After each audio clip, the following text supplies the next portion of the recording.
ছাত্র জনতার বিজয়ের পরে আমাদের এলাকা হচ্ছে ওয়াবদা রোড রামপুরা।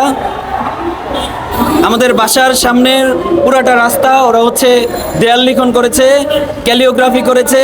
তো প্রতিদিনের মতো ওই দিনও মাগরিবের নামাজের সময় তারা বাসা থেকে বের হয়েছে বন্ধুদের সাথে দেখা করবে বলে, এবং সেই রাত্রে তারা বন্যার্তদের জন্য ত্রাণ সংগ্রহ করেছিল।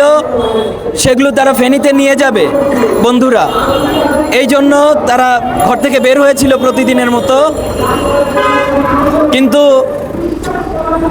হঠাৎ ফোন আসে যে কে বা কারা আমার ভাইকে, চাচাতো ভাইকে নির্মমভাবে কুপিয়ে জখম করেছে। ঘটনা শুনে আমরা ঘটনাস্থলে যাই, যে দেখতে পারি তাকে নির্মমভাবে হত্যা করে, মানে হত্যার উদ্দেশ্যে তাকে কুপিয়ে জখম করেছে। তারপর হত্যাকারীরা সেখান থেকে পালায়। আমরা তাকে প্রথমে বেটার লাইফ মেডিকেলে নিয়ে যাই। তারপর সেখানে চিকিৎসারত ডাক্তার তাকে অবস্থার অবনতি দেখে ঢাকা মেডিকেল নিয়ে যেতে বলে। আমরা ঢাকা মেডিকেল নিয়ে যাই। ঢাকা মেডিকেল কর্তব্যরত চিকিৎসক ওকে ওইখানে মৃত ঘোষণা করে। এই হচ্ছে ঘটনা। মানে আমরা এর সুষ্ঠু তদন্ত চাই, সুষ্ঠু বিচার চাই, খুনিদের ফাঁসি চাই। সিসিটিভি ফুটেজ থেকে আমরা কিছু খুনিদের শনাক্ত করতে পেরেছি, কিন্তু আইন শৃঙ্খলা বাহিনীর আমরা আগের মতো সেরকম মেরুদণ্ডওয়ালা আইন শৃঙ্খলা বাহিনী আমরা দেখতে পাচ্ছি না। মনে হচ্ছে কেমন যেন মেরুদণ্ড নেই। মেরুদণ্ড না থাকলে মানুষ যেভাবে চলে, আইন শৃঙ্খলা বাহিনীর আমরা কর্মকাণ্ড ওই রকমই দেখতে পাচ্ছি। মানে মেরুদণ্ডহীন আইন শৃঙ্খলা বাহিনী আমাদের সামনে উপস্থিত।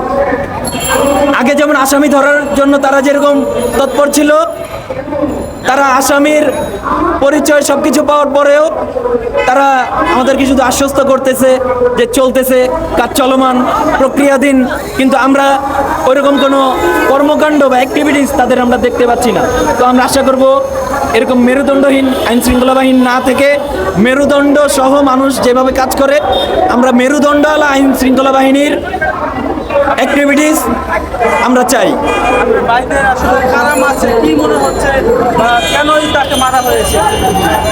আগে পরে তেমন তো কোনো কিছু আমরা ধারণা করতে পারছি না, তবে রিসেন্ট যেটা, সে আন্দোলনকারী ছিল বৈষম্য বিরোধী ছাত্র আন্দোলনে। সে সিদ্ধেশ্বরী কলেজে এইচএসসি পরীক্ষার্থী ছিল। তার কলেজের শিক্ষার্থীদের সাথেও সে হচ্ছে আন্দোলনে যোগ দিয়েছিল। এই মতিঝিলে এই যে এইখানেই তারা হচ্ছে এসেছিল, আন্দোলন করেছে, এবং হচ্ছে রামপুরায়ও যারা আন্দোলনকারী ছিল তাদের সাথে, ওর সহপাঠীদের সাথে ওরা রামপুরায় আন্দোলন করেছে। তারপরে তো হচ্ছে তারা ক্যালিওগ্রাফি করলো, এগুলো নিয়ে ব্যস্ত। এরপর হচ্ছে আমাদের বন্যার পরিস্থিতি চলে আসলো। বন্যা পরিস্থিতির ভিতর তারা সবার মতো, সকলের মতো একই সাথে কাঁধে কাঁধ মিলিয়ে সবাই যেমন কাজ করছে বানবাসী মানুষের পাশে দাঁড়ানোর জন্য, এই ছোট ছোট ছেলেগুলো তাদের সাথে কাজ করছিল, বিভিন্ন সামাজিক কর্মকাণ্ডে অংশ নিচ্ছিল। কিন্তু এর ভিতরেই প্রতিদিন তারা যে এরকম ঘর থেকে বের হয়, ওই দিনও তারা ঠিক একই রকম ঘর থেকে বের হয়েছিল।